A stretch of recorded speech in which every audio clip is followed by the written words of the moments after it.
BBC Bangla এবং যুগান্তর একটি report করেছে যে ধাপে ধাপে কর্মসূচির কথা ভাবছে আওয়ামী লীগ, অর্থাৎ আওয়ামী লীগ আবার মাঠে নামবে, ধীরে ধীরে কিভাবে নামবে সেই বিষয়টি তারা ভাবছে। ছোট ছোট কর্মসূচি দিয়ে নামবে নাকি কি করবে এটা নিয়ে এখনো স্থির হয়নি, কিন্তু আওয়ামী লীগের নেতাদের সঙ্গে কথা বলে গণমাধ্যম জানার চেষ্টা করেছে, তারাও বলেছে যে তারা ধাপে ধাপে কর্মসূচি দেবে। এখানে বলা হচ্ছে যে টানা 15.5 বছর ক্ষমতায় থাকার পর সরকারি চাকরিতে কোটা নিয়ে 36 দিনের ছাত্র জনতার অভ্যুত্থানে পতন ঘটেছে আওয়ামী লীগ সরকারের।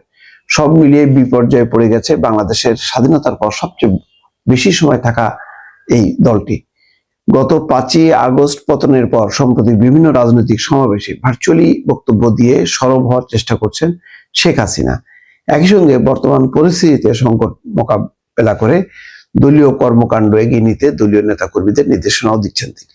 সম্প্রতি একটা ঢাকা পোস্ট অডিও ফাঁস করেছে শেখ হাসিনা, সেখানে বলেছেন যে তিনি যদি 5ই আগস্ট আর অল্প সময়, মানে আধা ঘন্টার যদি সময় তিনি অতিবাহিত করতেন বাংলাদেশে, তাহলে তাকে মেরে ফেলার চক্রান্ত সফল হতো, অর্থাৎ তাকে একটা হত্যার চক্রান্ত বা ষড়যন্ত্র হয়েছে এটা বলার চেষ্টা করছেন। কিন্তু এটা যে ছাত্র জনতার অভ্যুত্থান, ধাওয়া খেয়ে যে তিনি পালিয়েছেন এই কথা তিনি বলছেন না, বলছেন যে সেই 15ই আগস্টের মতন বা 21শে আগস্টের মতন তাকে মারার যে চক্রান্ত, সেই চক্রান্তের মতন তার বাবাকে যেভাবে মারা হয়েছে, 21শে আগস্টে যেভাবে চেষ্টা করা হয়েছিল, 5ই আগস্ট নাকি একইভাবে তাকে হত্যার ষড়যন্ত্র করা হয়েছিল। তিনি অল্পের জন্য বেঁচে গেছেন।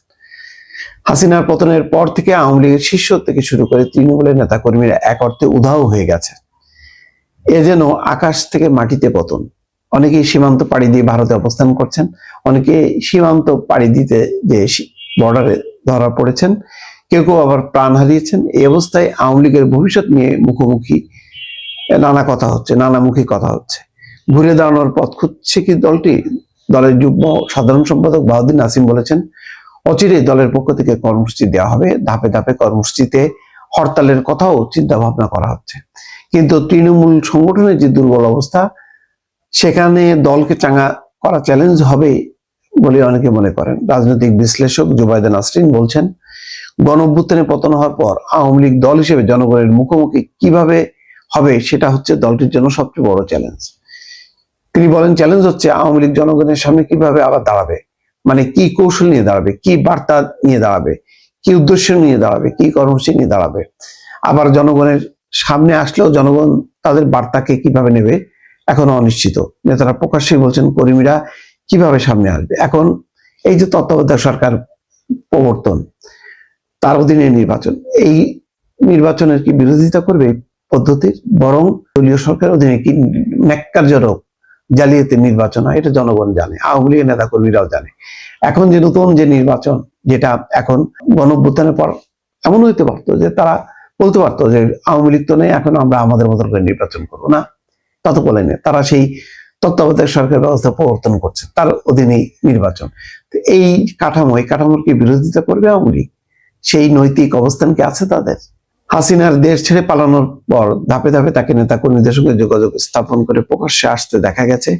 যদিও প্রকাশ্যে আসা বলতে ফোনালাপ এবং বিবৃতির মাধ্যমেই বক্তব্য সীমিত।